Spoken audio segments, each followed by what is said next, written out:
Solar cell. Solar cell এমন এক ধরনের সেল যা আলোক শক্তিকে বিদ্যুৎ শক্তিতে রূপান্তর করে।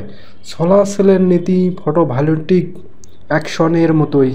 এ ধরনের অ্যাকশন সকল সেমিকন্ডাক্টরেই ঘটে, যাদের মূলত আলোক শক্তি শোষণ করার জন্য গঠন করা হয়েছে। সোলার সেলে একটি পি টাইপ ও একটি এন টাইপ সেমিকন্ডাক্টর পদার্থ, সাধারণত সিলিকন বা সেলেনিয়াম এর সমন্বয়ে একটি পিএন জাংশন তৈরি হয়। নিচের তলটির উপর একটি কন্ডাক্টিভ কন্ট্রাক্ট এর আবরণ দ্বারা কভার করা থাকে। নিচের তলটি আলো থেকে দূরে থাকে, অর্থাৎ নিচের তলে সরাসরি আলো পৌঁছায় না। উপরের তলের অধিকাংশ এলাকা খোলা থাকে, যাতে সর্বোচ্চ আলো পতিত হয়, এবং উপরের এক প্রান্তে একটি ছোট কন্ট্রাক্ট লাগানো থাকে। পি টাইপের সারফেস লেয়ারটি খুব পাতলা, যাতে আলো জাংশনে পৌঁছাতে পারে।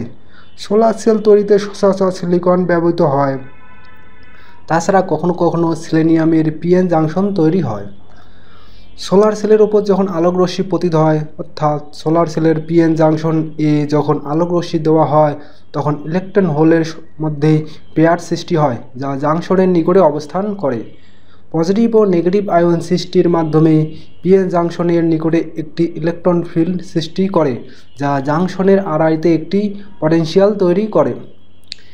ইলেকট্রিক ফিল্ডের দ্বারা অনেক ইলেকট্রন জাংশন ভেদ করে আসে।